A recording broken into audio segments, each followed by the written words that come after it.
Hello, আসসালামু আলাইকুম। Welcome to Sharif commerce academy. আজকে অনলাইনে ক্লাস হচ্ছে বিবিএ 4th ইয়ার অ্যাকাউন্টিং ডিপার্টমেন্টে অ্যাডভান্স অ্যাকাউন্টিং 2 এই সাবজেক্টে চ্যাপ্টার নাম্বার 9। চ্যাপ্টার নাম্বার 9 আজকে হচ্ছে আমাদের ফার্স্ট লেকচার। চ্যাপ্টার নাম্বার 9 হচ্ছে general fund and special revenue fund, যেটা সাধারণ তহবিল ও বিশেষ রাজস্ব তহবিল। তো এই চ্যাপ্টারে জাতীয় বিশ্ববিদ্যালয়ে যে সিলেবাস দিছে এই সিলেবাস আলোকে টোটাল এই চ্যাপ্টারকে আমরা দুইটা ফরম্যাটে ভাগ করছি। একটা হচ্ছে জেনারেল জার্নাল আর একটা হচ্ছে জেনারেল লেজার এন্ড কি সাবসিডিয়ারি লেজার, সাধারণ খতিয়ান। আর এটা হলো সাবসিডিয়ারি লেজার মানে কি সহকারী খতিয়ান। একটা হলো সাধারণ জাবেদা। তাহলে এখানে মূলত আমাদের কাজ হচ্ছে এই চ্যাপ্টারে জাবেদা করবে এবং খতিয়ান করবে। তো এই চ্যাপ্টারটা হচ্ছে শুধুমাত্র আমরা করব পার্ট বি এর জন্য, যেটা আমি লিখে দিছি যে এই চ্যাপ্টারটা শুধুমাত্র করব পার্ট বি এর জন্য। তবে কিছু কিছু প্রশ্ন আমাদের পার্ট সি এর জন্য আছে। তো আমরা মূলত টার্গেট হচ্ছে এই চ্যাপ্টার হচ্ছে পার্ট বি এর জন্য। আর কিছু অঙ্ক, দুইটা অঙ্ক দিছি পার্ট সি এর জন্য। পার্ট সি যদি আসে তাহলে আলহামদুলিল্লাহ, মূলত এই চ্যাপ্টার থেকে পার্ট বি তে আসে। এই চ্যাপ্টার থেকে বিগত 2017 সাল থেকে 2022 সাল পর্যন্ত যে প্রশ্নগুলো আছে তার একটা অ্যানালাইসিস দিছি। দেখতেছি 2017 সালে এই চ্যাপ্টার থেকে পার্ট বি এ 8 নাম্বার, 18 সালে পার্ট বি এর 6, 19 সালে পার্ট বি এর 7, 20 সালে প্রশ্ন হয় নাই, 21 সালে পার্ট বি এর 8, 22 সালে পার্ট বি এর 7। তোমরা পরীক্ষা দিবে 2023 সালে। আশা করি 2023 সালে এখান থেকে পার্ট বি তে একটা প্রশ্ন থাকবে, পার্ট সি তে কোনো প্রশ্ন হবে না। তার মানে এই না যে পার্ট সির অঙ্ক করবো না, আমরা পার্ট সির অঙ্কও করবো। তবে মূলত টার্গেট হচ্ছে এই চ্যাপ্টার হচ্ছে পার্ট বি এর জন্য, অর্থাৎ 4 মার্কের জন্য। তো এই চ্যাপ্টার অঙ্ক করার জন্য আমাদের শুরুতে যে বেসিকটুকু জানতে হবে সেটা আমরা একটু ক্লিয়ার করি। এই চ্যাপ্টারটা মূলত হচ্ছে বিভিন্ন সিটি কর্পোরেশনের অঙ্ক। সিটি কর্পোরেশনের অঙ্ক। সিটি কর্পোরেশনের প্রধানকে একটু বলো তো দেখি, এ বলতে পারবা সিটি কর্পোরেশনের প্রধানকে?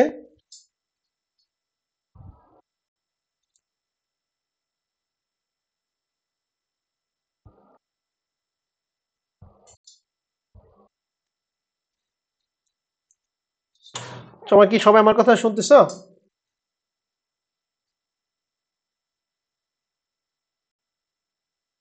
জানি না। জানেন না? আচ্ছা ঠিক আছে। সিটি কর্পোরেশন মূলত প্রধান হচ্ছে মেয়র। হ্যাঁ, তো এই সিটি কর্পোরেশন কিভাবে কিভাবে পরিচালিত হয়?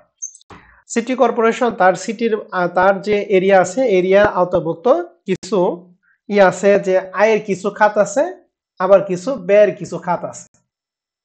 ওরা কি করে যে সম্ভাব্য কিছু আয়ের তারা এস্টিমেট করে যে এই খাত থেকে আমাদের আয় হতে পারে, আবার সম্ভাব্য কিছু ব্যয়ের কিছু খাত তারা নিতে যে এই খাতে আমাদের ব্যয় হতে পারে। এই আয় এবং ব্যয়ের যে দুইটা যে পার্থক্যটা, এই পার্থক্যটাকে আমরা বলবো হচ্ছে ফান্ড ব্যালেন্স। আমরা কি সম্ভাব্য যে খাত থেকে আমাদের আয় হবে সেটাকে আমরা বলবো হচ্ছে এস্টিমেটেড রেভিনিউ, আর সম্ভাব্য যে ব্যয় খাতটা এটাকে বলবো হচ্ছে আমরা অ্যাপোর্শন। এই এস্টিমেটেড রেভিনিউ এবং অ্যাপোর্শন এই দুইটার পার্থক্য যেটা, সেটাই হচ্ছে আমাদের ফান্ড ব্যালেন্স। এখন প্রশ্নের মধ্যে এস্টিমেটেড রেভিনিউর কিছু আইটেম দেয়া থাকতে পারে, আবার কিছু কিছু প্রশ্নে অ্যাপোর্শনের কিছু আইটেম দেয়া থাকতে পারে। সেটা অঙ্কের উপর ডিপেন্ড করবে যে কোন অঙ্কে কার আইটেম দিয়ে আছে, এস্টিমেটেড রেভিনিউ আইটেম দিয়ে আছে নাকি অ্যাপোর্শন আইটেম দিয়ে আছে, সেটা প্রশ্নে লেখা থাকবে। তো আমরা একটা আয় একটা আইটেম দেওয়া থাকবে, একটা ব্যয়ের একটা আইটেম দেওয়া থাকবে। আমরা দুইটা অঙ্ক তোমাদের করে দেব, এই দুইটা অঙ্ক করলে এই টাইপের সব অঙ্ক তোমার হয়ে যাবে। আমরা একটা আয় আইটেম দিয়ে আছে এরকম একটা অঙ্ক করাবো, আর একটা ব্যয়ের আইটেম দিয়ে আছে এরকম একটা অঙ্ক করাবো। তারপর আমরা তোমাদের কিছু এক্সারসাইজ দেবো, এক্সারসাইজ প্র্যাকটিস করলে তোমাদের অঙ্ক হয়ে যাবে। মূলত প্রবলেম হচ্ছে দুইটা, প্রবলেম 1 এবং প্রবলেম 2। এই দুইটা অঙ্ক করলে এই চ্যাপ্টার কমপ্লিট। তো আমরা আসি প্রবলেম 1 নম্বর, সরাসরি আমরা অঙ্কে যাই। অঙ্কে গেলে আমরা ভালো বুঝতে পারবো। এটা 2017 সালে পার্ট বি এর একটা প্রশ্ন। লেখা আছে the Dhaka city corporation south approve the following budget. তাহলে এখানে এই বাজেটটা তারা অ্যাপ্রুভ করছে ঢাকা সিটি কর্পোরেশন। এখানে বলা আছে যে এস্টিমেটেড রেভিনিউ 6 লাখ টাকা। এস্টিমেটেড রেভিনিউ মানে কি, বিভিন্ন খাত থেকে তাদের আয় হতে পারে, আয় কিন্তু হয় নাই, আয় হতে পারে, এর জন্য লেখা আছে এস্টিমেটেড রেভিনিউ। তাহলে আয় হতে পারে মানে আয়ের বকেয়া। বলো তো দেখি, আয়ের বকেয়া এটা কি সম্পদ নাকি দায়?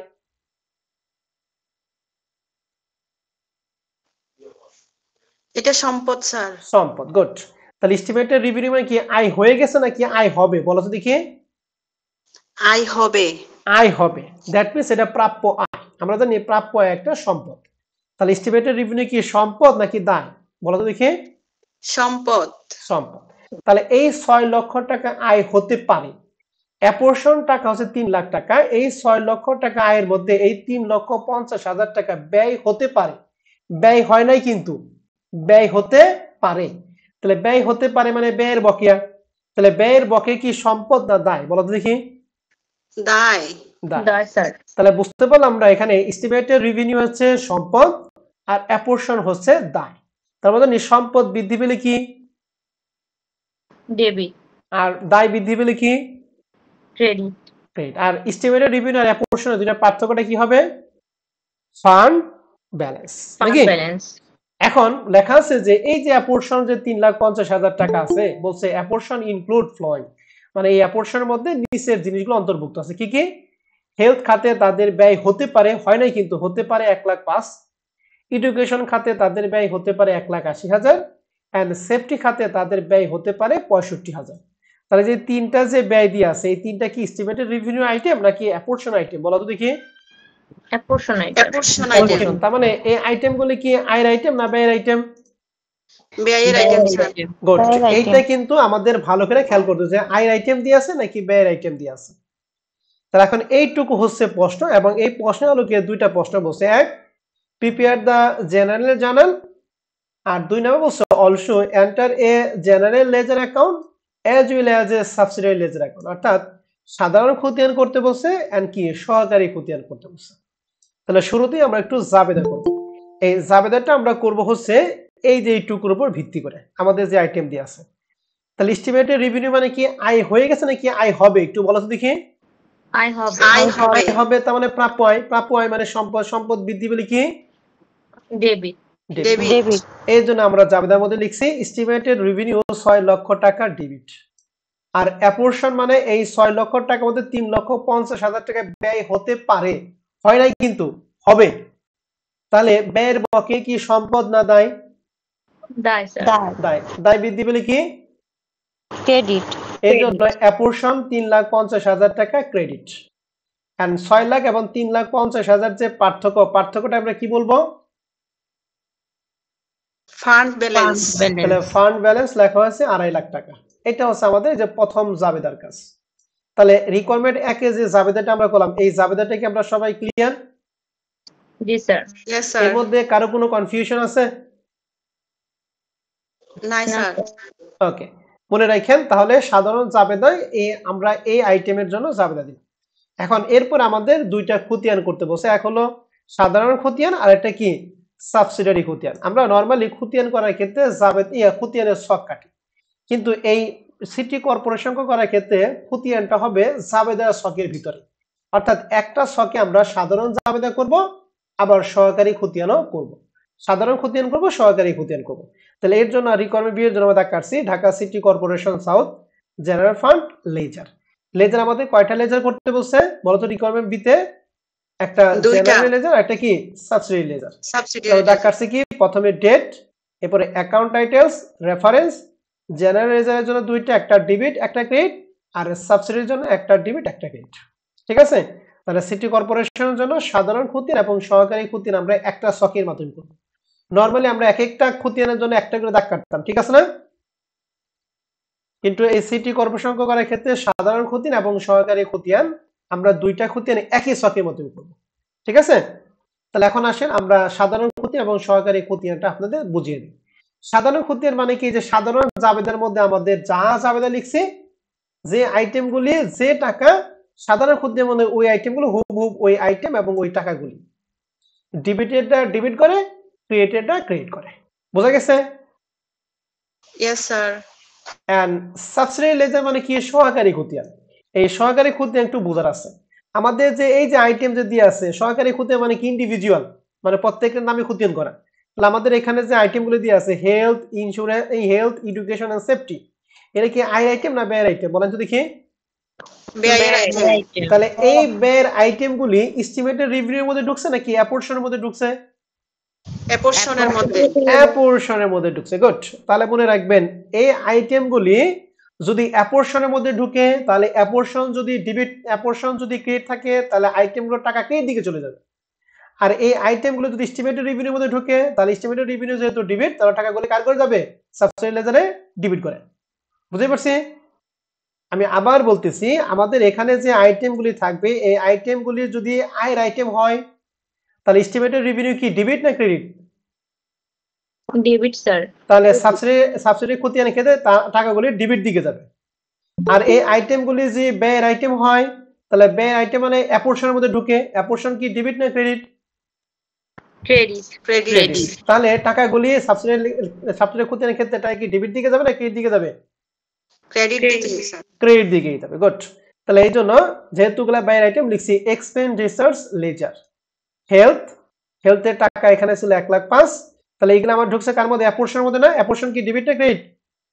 ক্রেডিট। এর জন্য সাবসিডি লেজারে ক্রেডিট দিকে লিখছি।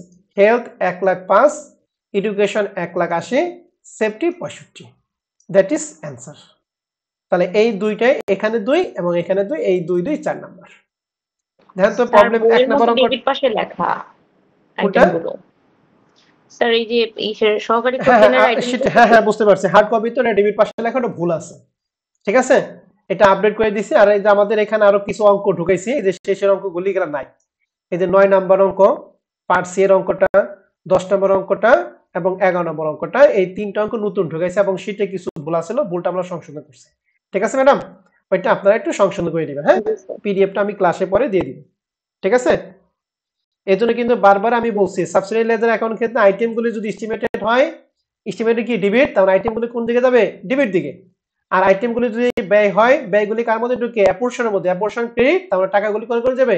ক্রেডিট দিকে যাবে। ক্রেডিট দিকে যাবে স্যার। বুঝতে পারছি? জি স্যার। আর এই আইটেমগুলি যদি এক্সপেন্স থাকে আমরা এখানে লিখবো এক্সপেন্ডিচারস লেজার, আর যদি আইটেমগুলি যদি আয় থাকে তাহলে এখানে লিখবো কি? Revenue ledger. ক্লিয়ার? জি স্যার। তাহলে এই 1 নাম্বার আইটেমটা আমরা বললাম কি আয়ের আইটেম দিয়ে বললাম নাকি ব্যয়ের আইটেম দিয়ে বললাম? ব্যয়ের আইটেম দিয়ে। ব্যয়ের আইটেম। এখন আমাদের আয়ের আইটেম একটা আইটেম দিয়ে আমরা করব, সেটা হলো প্রবলেম 2। সবাই প্রবলেম 2 নাম্বারটা কি দেখতেছেন? জি স্যার। ওকে, প্রবলেম 2 2018 সালে পার্ট বি। প্রশ্নটা খুব ইম্পর্টেন্ট, ভালো করে খেয়াল করবেন। মূলত প্রবলেম 1 এবং প্রবলেম 2 যদি বুঝেন তাহলে পার্ট বি এর সব অঙ্ক আপনার এক হাতে নিমেষে হয়ে যাবে। ঠিক আছে, লেখা আছে the mayor of the city corporation of Comilla approve the following budget. তাহলে কুমিল্লা সিটি কর্পোরেশন মেয়র এই বাজেটটা তারা অ্যাপ্রুভ করছে। কি কি বলছে? যে ট্যাক্সেস, সিটি কর্পোরেশন ট্যাক্স বাবদ আয় করতে পারে 30 লাখ টাকা। এগুলো আয় হয় নাই কিন্তু। City corporation license and permit বাবদ তারা আয় করতে পারে 5 লাখ টাকা, আয় হতে পারে 5 লাখ। ফাইন এন্ড ফরফিটেড, জরিমানা এবং বাজেয়াপ্ত করার ফলে তাদের আয় হতে পারে 4,50,000। And inter governmental revenue 5,50,000। তাহলে এই যে আইটেমগুলি দিয়ে আছে taxes, license and permit, fine and forfeited, inter government revenue, এই সবগুলো হচ্ছে সিটি কর্পোরেশনের আয়। ঠিক আছে, and was estimated apportion totally 40 lakh টাকা। তাহলে আমি এই আয়গুলি একটু যোগ করি। 30 লাখ, 5 লাখ 35, আর এখানে 4,50,000, আর এখানে 5,50,000। তাহলে 4 আর 5 এর 9, 9 এর 10, তাহলে 40-45 লাখ, তাই নাকি? তাহলে এই 45 লক্ষ টাকা তাদের আয় হতে পারে, মানে এটা এস্টিমেটেড রেভিনিউ। আর এর মধ্যে বলছে এস্টিমেটেড অ্যাপোর্শন 40 লাখ টাকা, মানে তাদের 45 লাখ টাকা যে আয় হতে পারে, এখান থেকে তাদের ব্যয় হতে পারে কত টাকা বলো দেখি? 40 লাখ টাকা। 40 লাখ। তাহলে এস্টিমেটেড রেভিনিউ এবং অ্যাপোর্শন এই দুইটা পার্থক্যটা কত টাকা? 5 লাখ টাকা স্যার। 5 লাখ। এই 5 লাখ টাকা কিসের টাকা হবে? Fund balance. Fund balance. তাহলে এখন আমাদের এই যে প্রশ্নের যে ট্যাক্সেস, লাইসেন্স এন্ড পারমিট, তারপরে ফাইন এন্ড ফরফিটেড যে টাকাগুলি দিয়ে, যে আইটেমগুলি দিয়ে আছে, এগুলি কি আয়ের আইটেম দিয়ে আছে নাকি ব্যয়ের আইটেম দিয়ে আছে? আয়ের আইটেম। আয়ের আইটেম দিয়ে আছে। এর 1 নম্বরে আমরা করছি ব্যয়ের আইটেম, এখন হলো আয়ের আইটেম। তাহলে এখন আমাদের প্রশ্ন বলছে জেনারেল। তাহলে জেনারেল কেন আমাকে বলতে হবে এখন? না স্যার। আর 2 নম্বরে বলছে general laser account. Laser account তো এই যে এখানে যা তাই তো? জি স্যার। আর এই সাবসিডি লেজার অ্যাকাউন্ট কে আমাকে বলবেন যে আমরা কি রেভিনিউ লেজার লিখবো নাকি এক্সপেন্ডিচার রেভিনিউ লেজার লিখবো? রেভিনিউ লেজার লিখবো। এবং টাকাগুলি কি ডেবিট দিকে দিব নাকি ক্রেডিট দিকে দিব? ডেবিট দিকে দিব ডেবিট স্যার। দিকে দিব স্যার। এই তো বুঝতে পারছেন কেন, কারণ এই আইটেমগুলি কি এস্টিমেটেড রেভিনিউ ঢুকছে না, তাহলে এস্টিমেটেড রেভিনিউ যেহেতু ডেবিট, তাহলে আইটেমগুলি টাকাটা কোন করে যাবে, ডেবিট দিবে। ক্লিয়ার? জি স্যার। জি স্যার। একদম পানির মতো ক্লিয়ার আশা করি। কারো কোনো কনফিউশন থাকলে আমাকে প্রশ্ন করতে পারেন। প্রবলেম 2। স্যার জার্নাল একটু বলে দেন না। জার্নাল তুমি হয়তো পরে জয়েন করছো, আমি বলে দেই। এই সিটি জি, স্যার। কর্পোরেশনের আয় হবে ট্যাক্স থেকে আয় হতে পারে, লাইসেন্স আর পারমিট থেকে আয় হতে পারে, ফাইন অ্যান্ড ফরফিটেড থেকে আয় হতে পারে এবং ইন্টার গভর্নমেন্ট রেভিনিউ। এই 4টা খাত থেকে এই কুমিল্লা সিটি কর্পোরেশন আয় হতে পারে, আয় হয় না কিন্তু হতে পারে। তার মানে এটা হচ্ছে বকেয়া আয় বা প্রাপ্য আয়। আমাদের নিয়ে প্রাপ্য আয় হচ্ছে সম্পদ, সম্পদ বৃদ্ধি পেলে ডেবিট, এই জন্য লেখা আছে এস্টিমেটেড রেভিনিউ ডেবিট। এই 30 লাখ, 5 লাখ, 4 লাখ 50 এবং 5 লাখ 50 সবগুলো যোগ করে 45 লাখ। এই 45 লক্ষ টাকা আয়ের মধ্যে তারা এস্টিমেট করছে যে তাদের বিভিন্ন খাতে ব্যয় হতে পারে, ব্যয় হয় না কিন্তু ব্যয় হতে পারে 40 লাখ টাকা। এই যেহেতু ব্যয় হতে পারে তার মানে ব্যয়ের বকেয়া একটা দায় বৃদ্ধি পেলে ক্রেডিট, এর জন্য অ্যাপোর্শন ক্রেডিট 40 লাখ। এই এস্টিমেটেড রেভিনিউ এবং অ্যাপোর্শন দুইটা পার্থক্য 5 লাখ। এই পার্থক্যটা আমরা সবসময় ফান্ড ব্যালেন্স নামে দিই, ঠিক আছে, যেটা আমরা 1 নম্বরে জি বুঝলাম। জি স্যার। আর লেজার তো আমি একটু আগে বললাম, ঠিক আছে। প্রবলেম 1 এবং প্রবলেম 2 ক্লিয়ার তো? জি স্যার। তাহলে বলে রাখেন প্রবলেম 1 এবং প্রবলেম 2 যদি পারেন তাহলে এই চ্যাপ্টার আপনার আজকেই শেষ।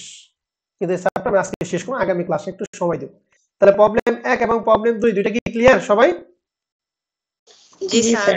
তাহলে বলে রাখেন এই যে কখন এখানে এক্সপেন্স লেজার লিখবো আর কখন এখানে রেভিনিউ লেজার লিখবো, এটা কি ক্লিয়ার সবাই? জি স্যার। আর কোন টাকাটা ডেবিট দিকে দিব সাবসিডি লেজারে আর কোন টাকাটা ক্রেডিট করে দেব, এটা কি ক্লিয়ার? জি স্যার। আমি আবার বলতেছি, আমাদের যে আইটেমগুলি থাকবে আইটেমগুলি যদি এস্টিমেটেড রেভিনিউ ঘরে ঢুকে তাহলে এস্টিমেটেড রেভিনিউ যেহেতু ডেবিট তাহলে টাকাগুলি ডেবিট দিকে দিব।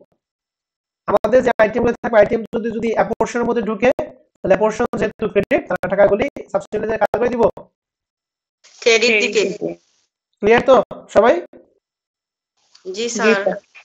তাহলে এবার বলেন দেখি, এই যে প্রবলেম 3 2015 সালে পার্ট বি তে আইছিল, তাহলে আমাদের যে আইটেমগুলো আছে এটা কি আয়ের আইটেম না ব্যয়ের আইটেম দিয়ে আছে বলেন?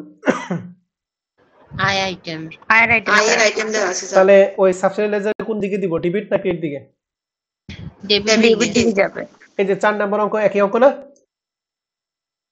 জি স্যার। পারবেন? ইনশাআল্লাহ পারবো স্যার। তাহলে 3 এবং 4 এবং এই অঙ্কটা পরীক্ষার মধ্যে আসবে মনে রাখেন। হ্যাঁ, এই যে 7 নম্বর অঙ্কটা দেখছেন, সরি 7 নম্বর না, এই যে 8 নম্বর অঙ্কটা, এই যে 2022 সালের প্রশ্ন, লাস্ট প্রশ্নটা 2022 এর প্রশ্ন। তাহলে এটা কি আয় আইটেম না ব্যয় আইটেম বলেন দেখি? আয়ের আইটেম। তাহলে আয়ের আইটেম, তাহলে 2022 এ আয়ের আইটেম দিয়েছে, তাহলে আপনাদের কমন হচ্ছে ব্যয়ের আইটেম দিয়ে অঙ্কটা। ব্যয়ের আইটেম মানে কি প্রবলেম 1 নম্বর অঙ্কটা, ঠিক আছে? জি স্যার। জি স্যার। তাহলে 8 নাম্বার 3 4 আর এখানে হচ্ছে 1 2 কইলাম, এই কয়টা আপনাদের বাসার কাজ, ঠিক আছে স্যার এবং ম্যাডামরা? জি স্যার। এখন আমরা করব 4 5 5 6 7 এই তিনটা অঙ্ক একই অঙ্ক, আমি 5 নম্বর অঙ্ক করে দিব আর বাদ বাকি দুইটা আপনারা বাসায় বসে বসে করবেন, ঠিক আছে? জি স্যার। এর মধ্যে প্রথম জাবেদাটা আপনারা মুখে মুখে বলতে পারবেন, বলেন যদি কি প্রথম জাবেদাটা কি হবে, দিতে পারেন কিনা আমার বলার আগে? Sir estimated revenue 3,90,000, appropriation credit 1,50,000 আর ফান্ড ব্যালেন্স হলো দুইটা যোগ করে বসাবো। এই সবাই কি বুঝছেন? জি। তাহলে 5 নম্বর প্রশ্নটা বলা আছে, if the city of Kumilla has the following information about the debt service fund, what are the general journal and closing entry? আমাদের এখানে বলছে সাধারণ খতিয়ান করতে হবে, সাধারণ জাবেদা করতে হবে, ক্লোজিং এন্ট্রি। ক্লোজিং এন্ট্রিটা আমাদের ইম্পর্টেন্ট, এটা আমি একটু তোমাদের শিখিয়ে দিব। তাকে সাধারণ খতিয়ান করি। সাধারণ খতিয়ানের মধ্যে 1 নাম্বারটা যে জাবেদাটা বললো, সবাই কি ক্লিয়ার 1 নাম্বার জাবেদাটা? জি স্যার। কি যোগ করে বসাবো না পার্থক্যটা বসাবো ফান্ড ব্যালেন্সে? ফান্ড ব্যালেন্স এই এস্টিমেটেড রেভিনিউ এবং অ্যাপোর্শন দুইটার পার্থক্যটা ম্যাডাম প্রথম দুইটা অঙ্ক মনে হয় করো নাই, খেয়াল করো নাই? না স্যার না ও যোগ করে বলছে স্যার, তাই আমি না ভুলে ও বলে যোগ করে ফেলছি। আমি বলছে। স্যার এটা যোগ পার্থক্যটা হবে। ওকে হ্যাঁ, ঠিক হ্যাঁ, আছে, বিয়োগ আমি বলতে আবার আমি যোগ বলতেছি করেছি। এস্টিমেটেড রেভিনিউ এবং অ্যাপোর্শন দুইটার পার্থক্য যেটা সেটা হচ্ছে ফান্ড ব্যালেন্স। ওকে, জি স্যার। তাহলে এস্টিমেটেড রেভিনিউ জিনিসটা কি? এটা ভবিষ্যতে আয় হতে পারে। তাহলে প্রাপ্য আয় কি সম্পদ না দায়? বলেন। সম্পদ।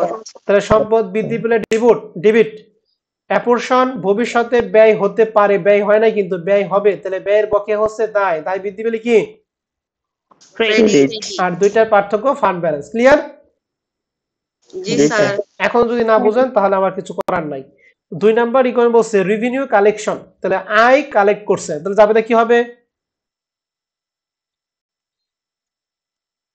ক্যাশ ডেবিট রেভিনিউ ক্রেডিট হবে শেষ, স্যার। এটা তো নরমাল যাবে না নাকি? আর 3 নাম্বার বলছে বন্ড ইন্টারেস্ট অ্যাক্রুড, মানে বন্ডের যে সুদ সেটা অ্যাক্রুড আছে, মানে বকেয়া আছে, বকেয়া খরচ যাবে দেখি। Interest expense debit two interest payable credit. Good, interest expense debit interest payable credit. আমি 2 নাম্বার জাবেদা একটু লিখতেছি। জাবেদা হচ্ছে আপনারা বলেন ক্যাশ ডেবিট আর রেভিনিউ ক্রেডিট, তাই তো? জি স্যার। জি স্যার। আর 3 নাম্বার জাবেদা ও বললো ইন্টারেস্ট এক্সপেন্স আর ইন্টারেস্ট কি? Payable credit. পেয়েবল। তাহলে আমাদের যে 3টা জার্নাল ছিল, 3টা জার্নালটা আমরা সাধারণ জাবেদায় দিয়ে ফেলাই। তাহলে এই 3টা জাবেদার মধ্যে কারো কোনো কনফিউশন বা কোনো প্রশ্ন আছে? না স্যার। নাই স্যার। তাহলে 1 নাম্বার জাবেদা একটু লিখে ফেলাই। 1 নাম্বার জাবেদাটা ছিল এস্টিমেটেড রেভিনিউ, কারণ এটা আমাদের ক্লোজিং খাতে জাবেদা লাগবে। এস্টিমেটেড রেভিনিউ ডেবিট, টাকা লাগবে না, এস্টিমেটেড রেভিনিউ ডেবিট অ্যাপোর্শন ক্রেডিট, এটা কি ফান্ড ব্যালেন্স ক্রেডিট নাকি? জি স্যার। ওকে, তাহলে এই যে আমরা সাধারণ জাবেদা যে 3টা জাবেদা দিলাম, এই 3টা জাবেদার মধ্যে আপনাদের কারো কোনো কনফিউশন বা কোনো প্রশ্ন আছে? না স্যার। নাই স্যার। সত্যি সত্যি তো? জি স্যার। ঠিক আছে, তাহলে আমরা সাধারণ জাবেদা শেষ করলাম। এখন এরপর আবার ছোট করে বলছে ক্লোজিং এন্ট্রি। বলো তো দেখি একটু, এই ক্লোজিং এন্ট্রি দেই কার কার জন্য? আমরা ফার্স্ট আয় আর ব্যয়ের জন্য। আয় আর ব্যয় বন্ধ করে যাবে তো। গুড, এই যে শেষের জন্য যে বলছে সেটা হলো অ্যাকুরেট। আয় এবং ব্যয় কি করার জন্য? বন্ধ করার বন্ধ জন্য। করা বন্ধ যায়। করার জন্য। তাহলে আয় ব্যয় বন্ধ করার জন্য আমাদের যে ব্যালেন্স আছে আয় ব্যয় ওই ব্যালেন্সে না, ঠিক তার বিপরীত ব্যালেন্স করতে হবে। বিপরীত ব্যালেন্স করতে হবে। বিপরীত ব্যালেন্স। আমরা জানি আয় হচ্ছে ক্রেডিট, কিন্তু ক্লোজিং ক্ষেত্রে আয়টা কি হয়ে যাবে?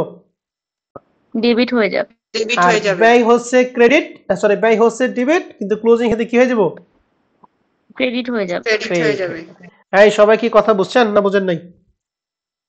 জি স্যার বুঝছি। ওকে, ঠিক আছে। তাহলে এখন প্রশ্ন হচ্ছে যে আমরা জাবেদা কি দিব? প্রথম জাবেদা এখানে ছিল এস্টিমেটেড রেভিনিউ ডেবিট, অ্যাপোর্শন ক্রেডিট এবং ফান্ড ব্যালেন্স। এই ফান্ড ব্যালেন্সেরটা আমরা পরে, আমরা ক্লোজিং ক্ষেত্রে ফান্ড ব্যালেন্সটা পরে দিব। তাহলে এস্টিমেটেড রেভিনিউ, এটা যেহেতু এই জাবেদার মধ্যে ডেবিট ছিল, তাহলে ক্লোজিং ক্ষেত্রে কি হয়ে যাবে গা? ক্রেডিট হয়ে যাবে। Estimated revenue credit 3,90,000। অ্যাপোর্শন যেহেতু এখানে ক্রেডিট ছিল, তাহলে ক্লোজিং ক্ষেত্রে কি হয়ে যাব? ডেবিট হবে। ডেবিট হয়ে যাবে। তাহলে এই যে অ্যাপোর্শন ডেবিট দিছি 1.5 লাখ টাকা। দুটো ক্লিয়ার? জি স্যার। তাহলে প্রথম জাবেদায় ফান্ড ব্যালেন্সটা পরে, ফান্ড ব্যালেন্সের পার্থক্য এটা হাত পর্যন্ত পার্থক্য যায় না। তাহলে প্রথম জাবেদায় কাজ শেষ। দ্বিতীয় জাবেদা হচ্ছে ক্যাশ ডেবিট রেভিনিউ ক্রেডিট। এখানে আয় বা ব্যয় কোনটা? রেভিনিউ না? রেভিনিউ জি স্যার। স্যার। তাহলে রেভিনিউ যেহেতু ক্রেডিট আছে, তাহলে ক্লোজিং ক্ষেত্রে কি করব? রেভিনিউকে ডেবিট তাই যে করব। রেভিনিউ ডেবিট লিখছি 3,87,000। ক্লিয়ার? জি জি স্যার। স্যার। আর 3 নাম্বার জাবেদার মধ্যে ইন্টারেস্ট এক্সপেন্স ইন্টারেস্ট পেবল। এখানে ব্যয় কোনটা? ইন্টারেস্ট এক্সপেন্স তাহলে ইন্টারেস্ট এক্সপেন্স ডেবিট আছে, তাহলে কি করে ফেলাবো? ক্রেডিট করব। ক্রেডিট ইন্টারেস্ট করে এক্সপেন্স ক্রেডিট। ঠিক আছে? এখন জি, স্যার। আপনার দেখবেন যে ডেবিট পাশে যোগফল কম নাকি ক্রেডিট পাশে যোগফল কম। যে পাশে যোগফল কম সেই পাশে লিখবেন ফান্ড ব্যালেন্স। তো ক্রেডিট পাশে যোগফল এই দুইটার যোগফল যা হবে, ডেবিট পাশে এই দুইটার যোগফল 3,000 টাকা কম পড়ে। যেহেতু 3,000 টাকা ডেবিট পাশে কম, এই জন্য লেখা আছে ফান্ড ব্যালেন্স, বিএফ মানে ব্যালেন্সিং ফিগার 3,000 টাকা। ক্লিয়ার কিনা বলেন? জি স্যার। জি স্যার। কারো কোনো কনফিউশন বা কোনো প্রশ্ন থাকলে আমার সাথে কথা বলেন। নাইস।